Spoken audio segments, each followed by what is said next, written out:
Hello guys, আমি request করবো আমি আবারও চলে আসলাম নতুন একটা রেসিপি নিয়ে আপনাদের জন্য। তো আজকে হচ্ছে আমি রেসিপিটি রান্না করছি চিকেন ভুনা। তো চিকেন ভুনা রেসিপিটির জন্য যা যা লাগবে সেগুলো আমি বলে দিচ্ছি। প্রথমে লাগবে হচ্ছে গিয়ে জিরা, 3টা শুকনো মরিচ, তারপরে হচ্ছে গিয়ে দারচিনি এলাচ, শুকনো মরিচ, জিরা, তারপরে হচ্ছে গিয়ে সরিষার তেল লাগবে, তারপরে হচ্ছে গিয়ে পেঁয়াজ কুচি লাগবে, আদা রসুনের পেস্ট লাগবে, আর লাগবে হচ্ছে গিয়ে চিকেন।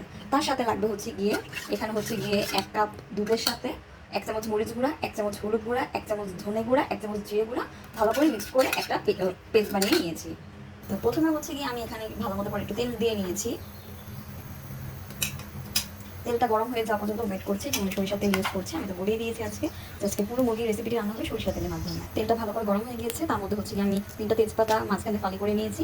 তারপরে হচ্ছে গিয়ে আমি 3টা শুকনো মরিচ, জিরা, এলাচ দিয়ে দিচ্ছি।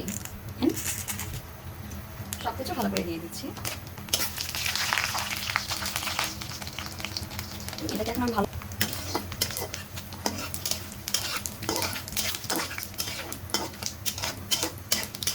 তেজপাতা শুকনো মরিচের গান গুঁড়ো তেলের সাথে ভালো মতো করে মিক্স হওয়ার পর্যন্ত এটাকে ভালো করে নেড়ে নিতে হবে, না হলে যে কোনো সময় পুড়ে যেতে পারে।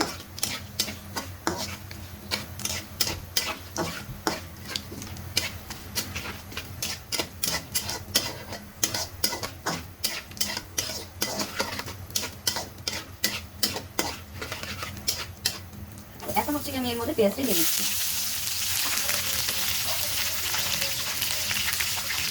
এখানে 1 কাপের মতো পেঁয়াজ ছিল।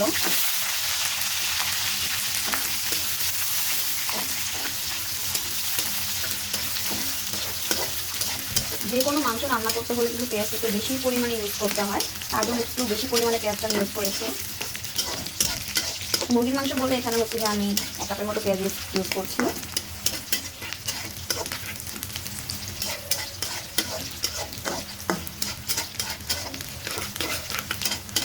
আমি এখানে 1 কাপের মতো পেঁয়াজ দিয়েছি, কারণ হচ্ছে যে আমি যে মুরগিটা হচ্ছে গিয়ে 1 কেজি পরিমাণে একটু বেশি আছে, 1 কেজি একটু বেশি মুরগি আছে।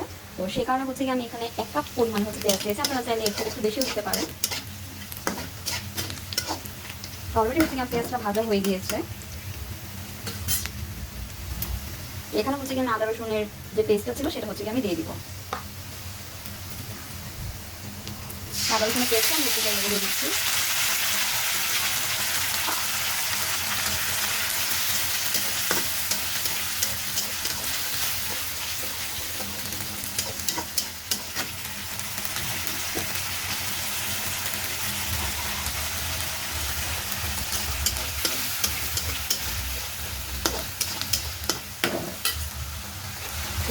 এখন হচ্ছে গিয়ে মুরগিগুলো দিয়ে দিচ্ছি।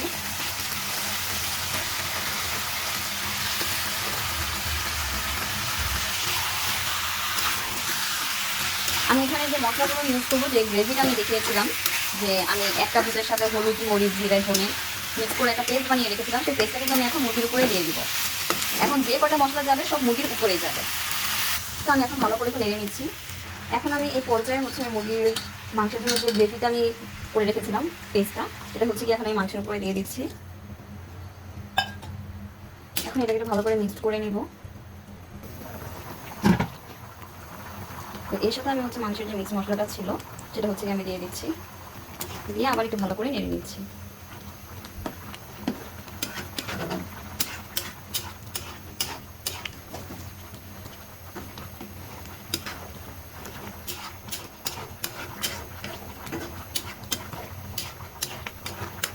ওয়েট করছি 10 মিনিট পর্যন্ত। 10 মিনিট পর ঢাকাটা সরিয়ে নিচ্ছি।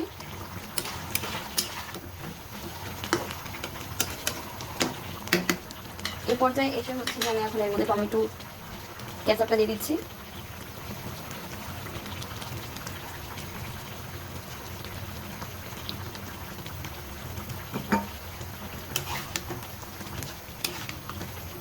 এখন এটাকে ভালো করে মিক্স করে নিতে হবে। আপনারা চাইলে এখানে টমেটো কেচাপের পরিবর্তে টমেটো যদি আপনারা যদি কেউ চান যে টমেটো একটু কুচি করে তারপরে হচ্ছে গিয়ে দিবেন, বা একটু টমেটো বেটে বা ব্ল্যান্ড করে যদি দিতে চান তাও দিতে পারবেন। কারো বাসায় যদি টমেটো কেচাপটি না থেকে থাকে।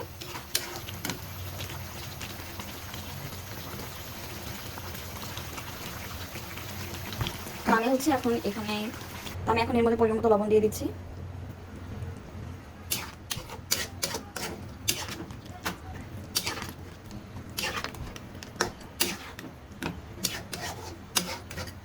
এর মধ্যে আমি হচ্ছে 1 কাপ গরম পানি দিয়ে দিচ্ছি।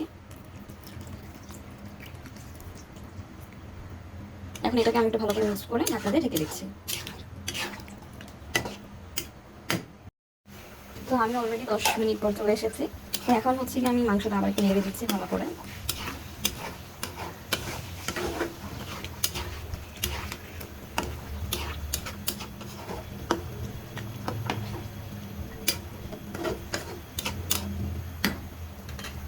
আবার আমি 10 মিনিটের জন্য ভালো করে ঢেকে দিচ্ছি।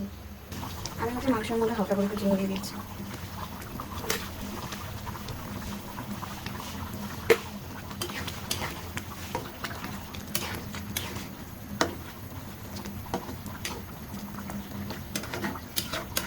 এখন হচ্ছে আমি ঢাকাতে ভালো করে ঢেকে দিচ্ছি। দেখা হচ্ছে 10 মিনিট পর। আমি আবার 10 মিনিট পরে চলে এসেছি। এই পর্যায়ে দেখতেই পাচ্ছেন মানে মাংসের কালারটা প্লাস যে ভুনার যে কালারটা, তারপর গ্রেভি যেটা বলেন, এতটা সুন্দর একটা কালার এসেছে, মানে দেখেই মন চাচ্ছে যে খেতে বসে যাই, এতটা সুন্দর একটা কালার। তো ভালো করে একটু নেড়ে নিচ্ছি। নামানোর আগে এখানে হচ্ছে আমি একটু গোলমরিচি গুঁড়া রেখেছিলাম। গোলমরিচি গুঁড়াটা দিয়ে একটু ঝাঁঝ ঝালো লাগবে খেতে, তরকারিটা মজাই লাগবে, তার জন্য একটু দিয়ে দিচ্ছি কালো গোলমরিচ গুঁড়া। কালো গোলমরিচ গুঁড়া দিয়ে ভালো করে একটু মিক্স করে নিচ্ছি।